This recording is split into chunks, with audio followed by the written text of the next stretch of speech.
ಇಲ್ಲಿ ಕೇಳಬೇಕು, ಇಲ್ಲಿರೋ ಕೂಗನ್ನ ವಿಧಾನಸೌಧಕ್ಕೆ ಮುಟ್ಟಬೇಕು. ಹೊರಗಡೆ ಇರೋರು ಹೋಗಿ ಅವ್ರನ್ನೆಲ್ಲ ಕರೆ ತಂದಿದ್ದಾರೆ, ಇವರು ಕೂಡ ಪ್ರಯತ್ನ ಮಾಡ್ತಾ ಇದ್ದಾರೆ. ಅವ್ರಿಗೂ ಕೂಡ ನಿಮ್ಮೆಲ್ಲರ ಪರವಾಗಿ ಒಂದು ಜೋರಾದ ಚಪ್ಪಾಳೆ. ಇನ್ನೊಂದು ವಿಚಾರ ಹೇಳ್ಬೇಕಂದ್ರೆ, ನಮ್ಮ ಎಷ್ಟೋ ಪದಾಧಿಕಾರಿಗಳೆಲ್ಲ ಅನಾರೋಗ್ಯದಿಂದ ಕೊಡ್ತಾ ಇದ್ದಾರೆ. ಅಂತ ಸಿಚುವೇಶನ್ ನಮ್ಗೆ ಭಗವಂತ ಕೊಡದೇ ಇರಲಿ. ನಾವು ಆರೋಗ್ಯವಾಗಿ ಇಲ್ಲೇ ಇಟ್ಕೊಂಡು ಟೈಮ್ ಸರಿಯಾಗಿ ನಮ್ಮ ಖರ್ಚು ವೆಚ್ಚದ ಲೆಕ್ಕಾಚಾರವಾಗಿ ನಾವು ಊಟ ತಿಂಡಿ ತಿನ್ಕೊಂಡು ನಮ್ಮ ಸೇಫ್ಟಿಯಾಗಿ ಇಟ್ಕೊಂಡು ನಾವು ಈ ಮುಷ್ಕರವನ್ನ ಮುಂದುವರಿಸಿಕೊಂಡು ನಮ್ಮ ಬೇಡಿಕೆಯನ್ನು ಈಡೇರಿಸ್ಕೊಂಡು ಹೋಗೋಣ. ಇಲ್ಲಿ ಇರ್ತಕ್ಕಂಥ ವೇದಿಕೆ ಮೇಲೆ ಇರ್ತಕ್ಕಂಥ ಎಲ್ಲರೂ ನಮ್ಮ ಪದಾಧಿಕಾರಿಗಳಿಗೆ ವಂದಿಸುತ್ತಾ ನನ್ನ 2 ಮಾತು ಮುಗಿಸ್ತಾ ಇದ್ದೇನೆ. ಜೈ ಹಿಂದ್, ಜೈ ಕರ್ನಾಟಕ. ಮತ್ತೆ ಲಾಸ್ಟ್ ಆಗಿ ಒಂದು ಘೋಷಣೆ ಕೂಗೋಣ ಮತ್ತೊಮ್ಮೆ. ಮನೆಗಳಲ್ಲಿ ಅಥವಾ ಸಮಾಜದಲ್ಲಿ ನಾವು ಬೆಳೆದಿದ್ದೇವೆ, ಆದ್ರೂ ಬೆಳೆದಿದ್ದಕ್ಕೆ ನಾವು ಮಾತನ್ನ ಚೆನ್ನಾಗಿ ಕಲ್ತಿದ್ದೇವೆ. ಅದು ನಮ್ಮ ಸ್ಥಳೀಯವಾಗಿ ಮೀಸಲಿರಬಾರ್ದು. ನಾವು ಕಷ್ಟಪಟ್ಟದನ್ನ ನಾವು ಇಲ್ಲಿ ವೇದಿಕೆ ಮುಖಾಂತರ ಹಂಚ್ಕೊಂಡ್ರೆ ಮಾತ್ರ ಅದಕ್ಕೆ ಒಂದು ಅರ್ಥ ಇರುತ್ತೆ. ದಯವಿಟ್ಟು ಸಹಾಯಕರಾಗಿರ್ಬೋದು, ಕಾರ್ಯಕರ್ತ ಇರ್ಬೋದು, 2 ನಿಮಿಷ ಆಗಿರ್ಲಿ, ಇಲ್ಲೆಲ್ಲರೂ ನಾವು ಅಕ್ಕ ತಂಗಿಯರಾಗಿನೇ ಇಲ್ಲಿ ಬಂದಿದ್ದೀವಿ. ನೀವು ಏನೇ ತಪ್ಪು ಒಪ್ಪು ಮಾತಾಡಿದ್ರು ಇಲ್ಲೆಲ್ಲ ಏನೇ ಬರಲಿ, ಏನೇ ಬರಲಿ, ಸಂಘ ಶಕ್ತಿಯೇ, ಸಂಘ ಶಕ್ತಿಯೇ, ಹೋರಾಟ, ಹೋರಾಟ,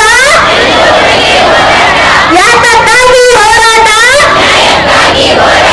ಬೇಕೇ ಬೇಕು, ಬೇಕೇ ಬೇಕು, ಹೋರಾಟ, ಹೋರಾಟ,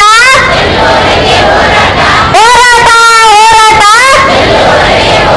ನಮ್ಮ ಸೇವೆ, ನಮ್ಮ ಸೇವೆ, ಗೌರವಧನ, ಗೌರವಧನ, ಸಂಬಳ ನಮಗೆ, ಸಂಬಳ ನಮಗೆ, ಕನಿಷ್ಠ ವೇತನ, ಕನಿಷ್ಠ ವೇತನ. ಜೈ ಹಿಂದ್, ಜೈ ಕರ್ನಾಟಕ. ನಮಸ್ಕಾರ. ನನ್ನ ಹೆಸರು ಬಿ ಪ್ರೇಮ ಅಂತಂದೇಳಿ, ಕರ್ನಾಟಕ ರಾಜ್ಯ ಅಂಗನವಾಡಿ ಕಾರ್ಯಕರ್ತರ ಮತ್ತು ಸಹಾಯಕರ ಸ್ವತಂತ್ರ ಸಂಘಟನೆಯ ರಾಜ್ಯ ಅಧ್ಯಕ್ಷರು. ಇವತ್ತು ನಾವು ನಿನ್ನೆಯಿಂದ ನಮ್ಮ ಅಹೋರಾತ್ರಿ ಚಳವಳಿಯನ್ನು ಮುಂದುವರಿಸಿದ್ವಿ. ಕಾರಣ ಇಷ್ಟೇ, ನಾವು ಕಾರ್ಯಕರ್ತರು ಮತ್ತು ಸಹಾಯಕಿಯರು ನಮ್ಮ ಇಲಾಖೆನಲ್ಲಿ 50 ವರ್ಷ ಸೇವೆನ ಗೌರವಧನವನ್ನು ಹಣೆಪಟ್ಟಿ ಕಟ್ಕೊಂಡು ಆ ಗೌರವಧನಕ್ಕೆ ದುಡಿತಾ ಇದ್ದೀವಿ. ಈಗಿನ ಬೆಲೆ ಏರಿಕೆ ಬಿಸಿನಲ್ಲಿ ನಮಗೆ ಆ ಗೌರವಧನ ಸಾಕಾಗ್ತಿಲ್ಲ ಅನ್ನೋದಕ್ಕಿಂತ ನಮ್ಮ ಮಹಿಳೆಯರು ಸಮಾಜದಲ್ಲಿ ಒಂದು ಸಮಾಜಮುಖಿಯಾಗಿ ಕೆಲಸ ಮಾಡ್ತಾ ಇದ್ದೀವಿ. ಆ ಸಮಾಜಮುಖಿಯಾಗಿ ಕೆಲಸ ಮಾಡುವಂಥ ಕಾರ್ಯಕರ್ತೆಯರಿಗೆ ನಮಗೆ ಕನಿಷ್ಠ ವೇತನವನ್ನು ಸರ್ಕಾರ ಇದುವರೆಗೂ ಮಾಡಿಲ್ಲ ಅಂತಂದೇಳಿ ನಮ್ಮ ಒಕ್ಕರಿನ ಬೇಡಿಕೆ ಇದೆ ಹಂಗೆ ಅಂತಂದೇಳಿ. ಬಟ್ ಈಗ 50 ವರ್ಷಕ್ಕೆ 49 ವರ್ಷ ಮುಗಿದು 50ನೇ ವರ್ಷಕ್ಕೆ ಕಾಲಿಡ್ತಾ ಇದ್ದೀವಿ.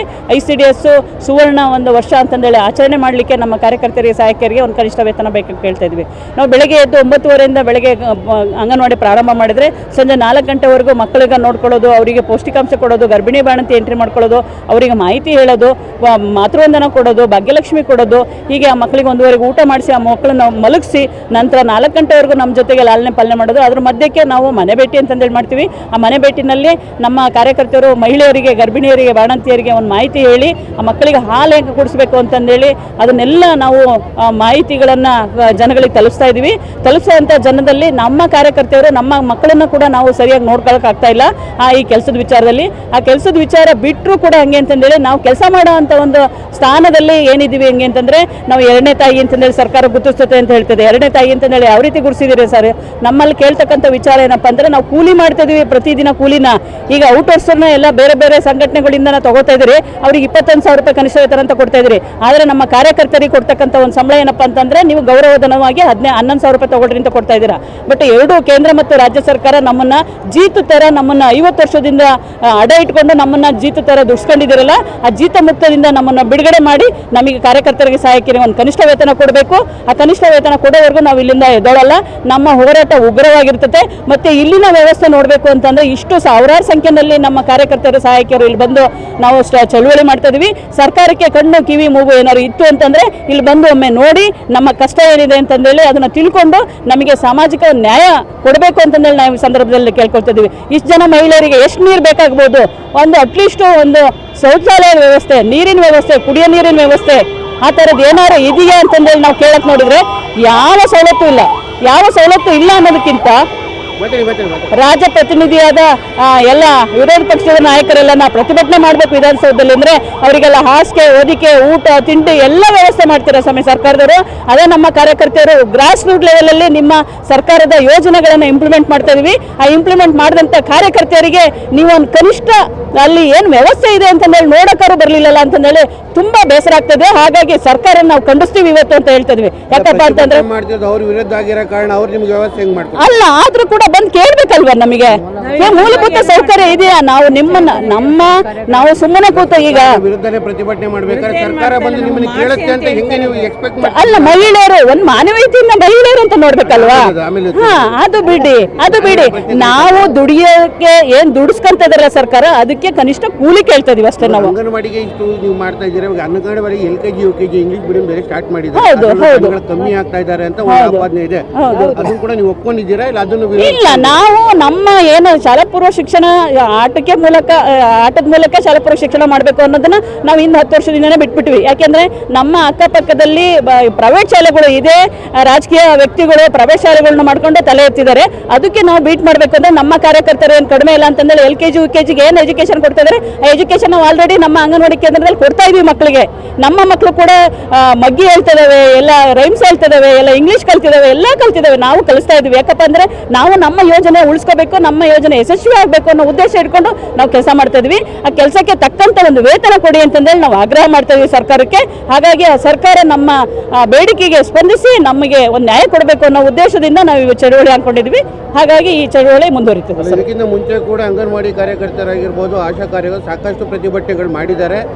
4 ದಿವಸ ಆದಮೇಲೆ ಆಶ್ವಾಸನೆ ಕೊಡ್ತಾ ಹೋಗಿದ್ದಾರೆ. ನಿಮ್ಮ ಪ್ರತಿಭಟನೆ ಆಶ್ವಾಸನೆಗೆ ನಿಲ್ಲುತ್ತಾ? ಇಲ್ಲ ಸರ್, ನಾವು 1 ವರ್ಷ 2 ವರ್ಷ ಈ ಸಲ ಮಾಡ್ತಾರೆ, ಮುಂದಿನ ಸಲ ಮಾಡ್ತಾರೆ ಅಂತಂದೇಳಿ 49 ಮುಗಿದು 50 ವರ್ಷಕ್ಕೆ ಸುವರ್ಣ ಅವಕಾಶ ಇದು ವರ್ಷ ಸುವರ್ಣ ಯುಗದ ಇಲ್ಲ ನಾವು ಸುವರ್ಣ ಯುಗದಲ್ಲಿ ಏನಾರು ನಾವು ಪಡ್ಕೋಬೇಕು ಅಂತಂದೇಳಿ ನಾವು ದಿಟ್ಟ ನಿರ್ಧಾರ ತಗೊಂಡ್ಬಿಡ್ತೀವಿ. ಇಡೀ ರಾಜ್ಯದಲ್ಲಿ 1,40,000 ಜನ ನಮ್ಮ ಅಂಗನವಾಡಿ ಕಾರ್ಯಕರ್ತರ ಸಹಾಯಕರಿದ್ದಾರೆ.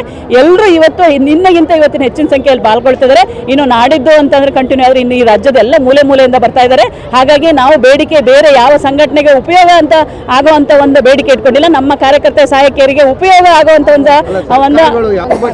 ಸರ್ಕಾರ ಸ್ಪಂದಿಸುವಂತ ರೀತಿ ಸ್ಪಂದಿಸಿತ್ತು. ಸರ್ಕಾರ ಸ್ಪಂದಿಸಿಲ್ಲ ಅಂತ ನಾವು ಹೇಳಕ್ ಬರಲ್ಲ. ನಿನ್ನೆ ಕೃಷ್ಣ ಬೈರೇಗೌಡ ಸರ್ ಅವ್ರನ್ನ ಕಳಿಸ್ಕೊಟ್ಟಿದ್ರು, CM ಅವರೇ ಕಳಿಸ್ಕೊಟ್ಟಿದ್ರು. ಅವ್ರದ್ದು ಏನ್ ಬೇಡಿಕೆ ಇದೆ ತಗೋಬರ್ರಿ, ನಾವು ಚರ್ಚೆ ಮಾಡೋಣ ಅಂತ ಹೇಳಿದಾರಂತೆ. ಅದಕ್ಕೊಂದು ಸ್ವಾಗತ. ಆ ತರ ಚರ್ಚೆ ಮಾಡಿ ನಾವು ಕೇಳ್ತಕ್ಕಂಥ ಒಂದು ಕನಿಷ್ಠ ಕೂಲಿ ಕೊಟ್ಟರು ಅಂತಂದ್ರೆ ನಾವು ಸರ್ಕಾರ ಬೈಯೋಂಥ ಅವಶ್ಯಕತೆನೂ ಇರಲಿಲ್ಲ, ಸರ್ಕಾರ ದೂಷಣೆ ಮಾಡೋಂಥ ಅವಶ್ಯಕತೆನೂ ಇರಲಿಲ್ಲ. ಹಾಗಾಗಿ ಅವ್ರು ಬಂದಿದ್ರು, ಮಹಿಳಾ ಆಯೋಗದ ಅಧ್ಯಕ್ಷರು ಬಂದಿದ್ರು, ವಿರೋಧ ಪಕ್ಷದ ನಾಯಕರು ನಾರಾಯಣ ಸ್ವಾಮಿ ಅವರು ಬಂದಿದ್ರು. ಹಾಗಾಗಿ ಎಲ್ಲ ಮನವಿ ತಗೊಂಡೋಗಿದ್ದಾರೆ. ಮನವಿ ತಗೊಂಡೋಗಿ ನಾವು ಸರ್ಕಾರದ ಜೊತೆ ಮಾತಾಡ್ತೀವಿ ಅಂತ ಕೂಡ ಹೇಳಿದ್ದಾರೆ. ಆ ಮನವಿಗೆ ಮತ್ತೆ ನಾವು ಭರವಸೆಗೆ ಈ ಸಲ ಒಪ್ಪಲ್ಲ, ನಮಗೆ ಕನಿಷ್ಠ ವೇತನ ಬೇಕು ಅಂತಂದೇಳಿ ನಾವು ಪಟ್ಟಿಡಿದ್ವಿ. ಅದು ಆಗೋವರೆಗೂ ನಾವು ಇಲ್ಲಿ ಹೌದು.